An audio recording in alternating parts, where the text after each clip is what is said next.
बॉलीवुड के सबसे चर्चित लव ट्रायंगल्स में से एक अगर कोई है तो वो है अमिताभ बच्चन, जया बच्चन और रेखा की कहानी। 70 और 80 के दशक में इन तीनों के रिश्ते को लेकर जितनी अफवाहें उड़ी, शायद ही किसी और सितारे को लेकर इतनी बातें हुई हो। और फिर इस कहानी को पर्दे पर उतारने की जिम्मेदारी ली यश चोपड़ा ने, जब उन्होंने 1981 में फिल्म सिलसिला बनाई। लेकिन क्या आप जानते हैं कि जया बच्चन इस फिल्म को साइन करने के लिए बिल्कुल भी तैयार नहीं थी। तो फिर ऐसा क्या हुआ कि उन्होंने हाँ कर दी? चलिए बताते हैं इस दिलचस्प किस्से की पूरी कहानी। सिलसिला को लेकर कहा जाता है कि ये फिल्म अमिताभ, जया और रेखा की असल जिंदगी के लव ट्रायंगल पर आधारित है। हालांकि इस बात की कभी पुष्टि नहीं हुई, लेकिन दर्शकों को फिल्म में इन तीनों की जोड़ी देखकर कुछ और ही लगने लगा था। फिल्म में अमिताभ ने एक शादीशुदा इंसान का किरदार निभाया था, जो अपनी पत्नी जया को छोड़कर अपनी पुरानी प्रेमिका यानी रेखा के पास लौटना चाहता है।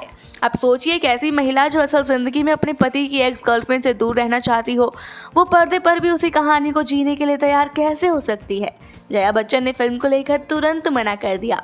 उन्हें ये बिल्कुल भी पसंद नहीं था और उन्हें रेखा के साथ स्क्रीन शेयर करनी पड़ी। तो फिर जया बच्चन राजी आखिर हुई कैसे?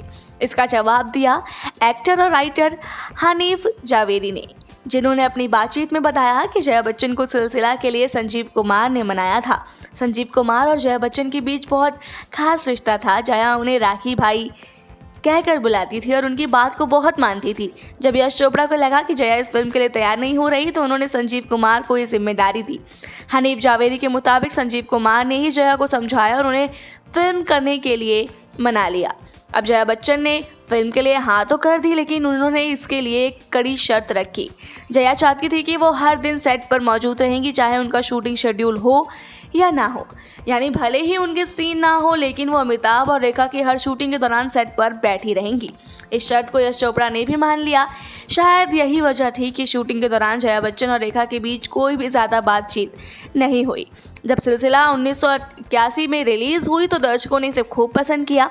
फिल्म में अमिताभ रेखा के रोमांटिक सीन, जया बच्चन की दमदार एक्टिंग और यश चोपड़ा के बेहतरीन डायरेक्शन ने इसे एक यादगार फिल्म बना दिया। फिल्म के गाने भी सुपरहिट रहे, खासतौर पर देखा एक ख्वाब और नीला आसमां। आज भी जब इस फिल्म का नाम लिया जाता है तो लोगों के दिमाग में सिर्फ एक सवाल आता है, क्या ये फिल्म सच में अमिताभ, जया बच्चन और रेखा की असल जिंदगी की कहानी थी? जवाब शायद कभी ना मिले, लेकिन इतना ज़रूर कहा जा सकता है कि सिलसिला बॉलीवुड की सबसे चर्चित और यादगार प्रेम कहानियों में से एक है। तो अगली बार जब आप सिलसिला देखें तो याद रखिए कि इस फिल्म को करने के लिए जया बच्चन को कितनी बड़ी शर्त रखनी पड़ी थी।